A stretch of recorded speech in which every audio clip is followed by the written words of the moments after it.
Have you ever wondered what love looked like in an era before cell phones, instant messages, and heart emojis? In the 1950s, romance didn't arrive in bright notifications. It waited quietly on the kitchen table.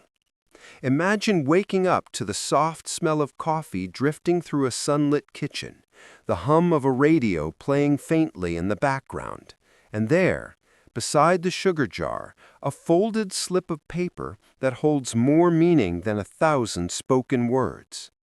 Doesn't it make you wonder how such a small note could carry the weight of an entire marriage? Back then, a housewife often began her day not with scrolling through a screen, but by straightening chairs, setting out breakfast, and finding these handwritten whispers of affection. Can you picture her pausing, apron still tied at the waist, as her hand reaches for a piece of paper left behind by the man she loved? No one else in the world would ever see it. It wasn't for the neighbors or the children or even the family album. It was theirs alone. Why do such private, simple gestures feel so powerful, even decades later? The notes were rarely long, sometimes just 3 words, thinking of you. Sometimes a promise, can't wait to see your smile tonight. Yet in those hurried strokes of ink lay a connection stronger than the distance between them during the long workday. Do you think in today's busy world we've lost the magic of waiting? Waiting to feel remembered, waiting to be cherished without an audience. For the 1950s housewife, the kitchen table wasn't just wood and polish. It was a stage where silent romance unfolded. Every morning brought the possibility of a hidden message, and every discovery was a reminder that love wasn't about grand gestures. It was about consistency, care, and the courage to keep showing up. Can you imagine how her heart must have lifted, even after the most ordinary or exhausting day, just by reading those words left behind? What made this ritual so enduring was its slowness. There was no instant reply, no flashing delivered checkmark. She had to hold the words in her mind, savoring them, until the evening when he returned. Do you think waiting like that made love feel deeper, more valuable, almost sacred? Today we measure time in seconds. Back then love was measured in hours of longing, in entire days filled by the echo of a single note. The children might chatter at the breakfast table, cereal clinking against their spoons, but for her, the world paused for just a moment as she tucked the note into her apron pocket. She didn't show it, didn't boast about it, because the message wasn't meant for display. It was a private flame glowing quietly beneath the duties of the day. Isn't it beautiful to think that the greatest romances often lived in the smallest, unseen moments?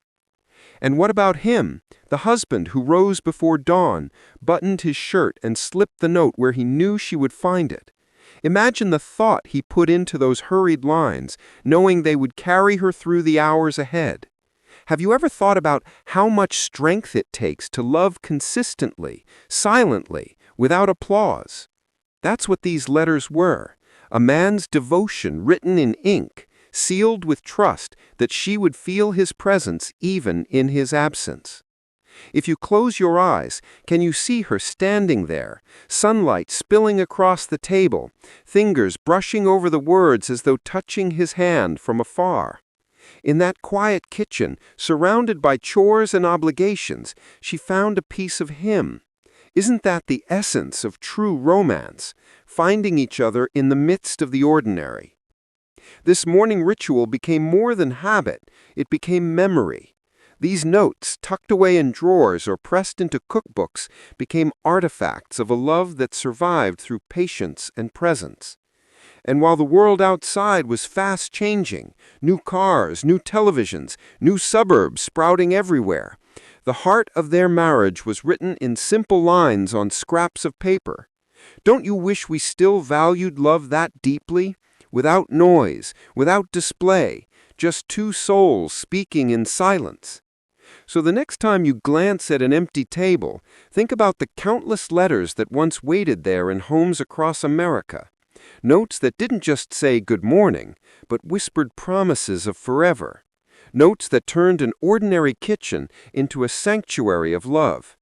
Isn't it incredible how something so small could shape a lifetime of devotion? If the morning belonged to his words, the afternoon often belonged to hers.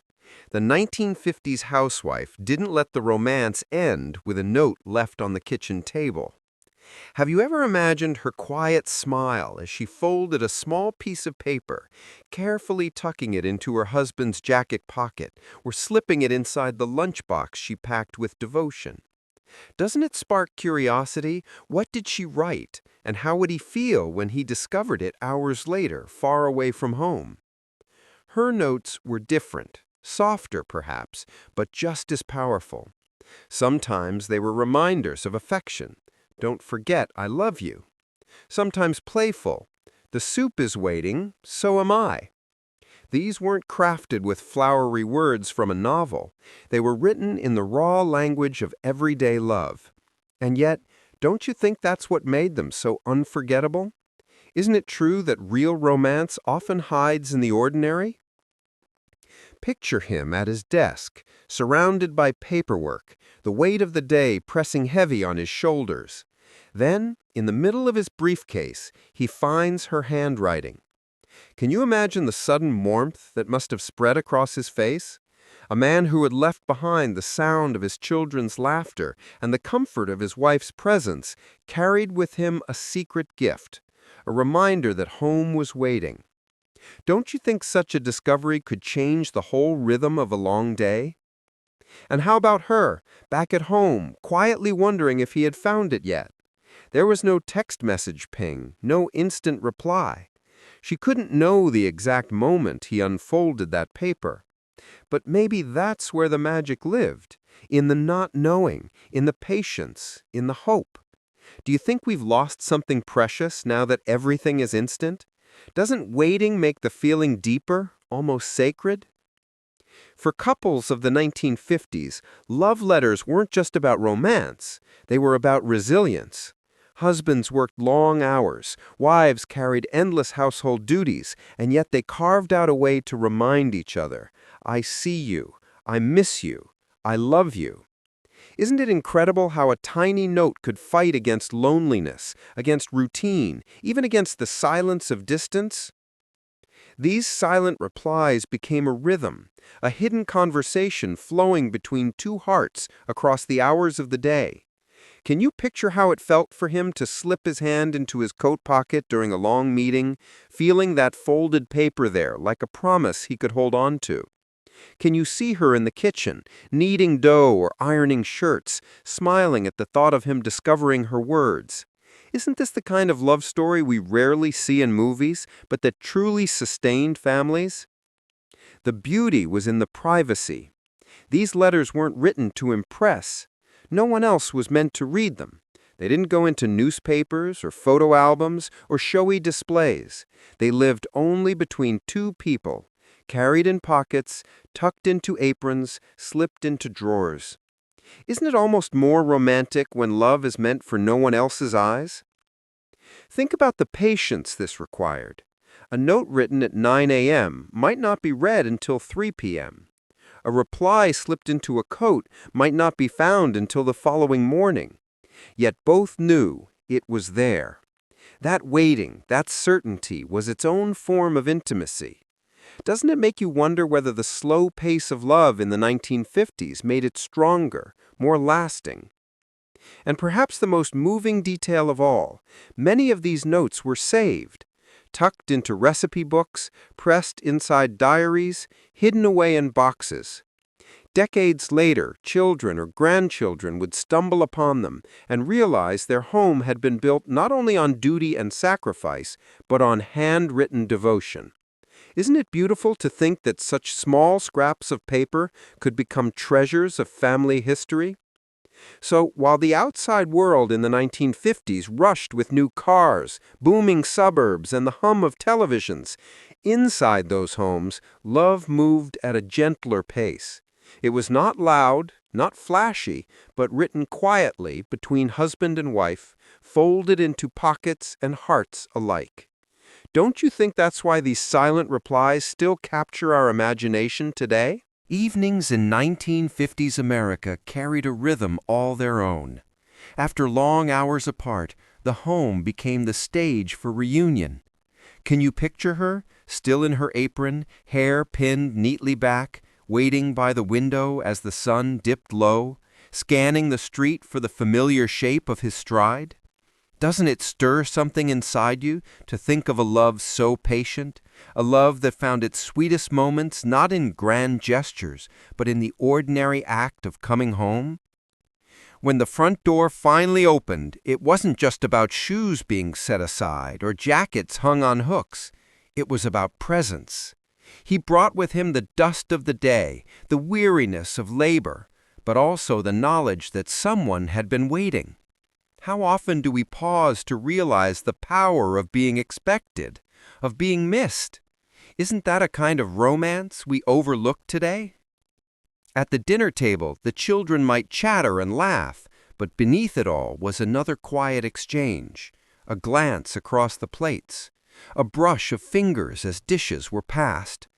Did the children even notice the love that lingered in the pauses? Can you imagine how every small gesture at that table carried more weight than words ever could? Sometimes, after the dishes were stacked and the children tucked into bed, the record player came alive. A familiar tune drifted through the living room, soft and crackling, and there, without a word, he might extend a hand. Can you see her smile, hesitant but glowing, as she set aside her chores to join him? Isn't there something timeless about two people dancing slowly in their own living room, with no one watching but the shadows on the wall? These moments were not planned for cameras or parades. They weren't meant for applause. They were the simple rituals that stitched their days together. Doesn't it make you wonder if true romance is less about what we say and more about how we simply show up, day after day? The notes on the kitchen table in the morning, the silent replies in the pockets by afternoon, and the soft dances by nightfall. This was the cycle of love in the 1950s. It wasn't hurried. It wasn't loud. It was steady, patient, enduring. Do you think that's why so many of those marriages lasted a lifetime?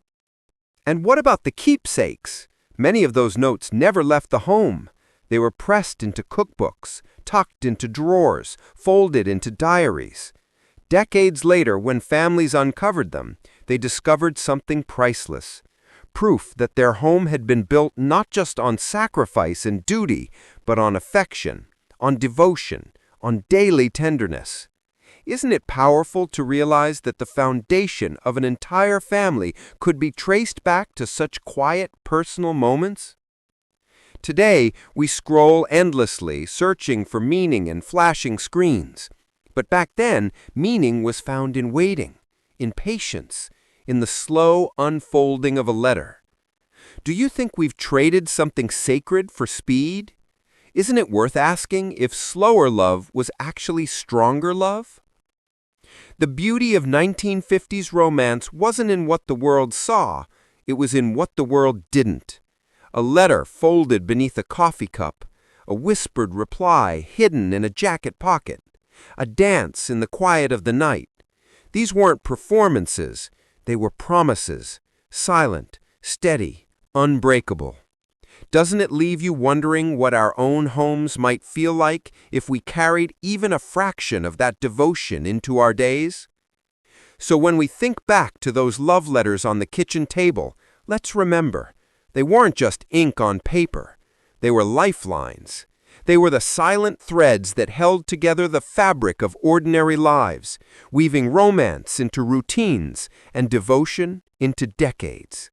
And maybe that's the lesson for us all, that love doesn't need a stage or an audience. Sometimes the greatest love stories are the ones no one else ever sees.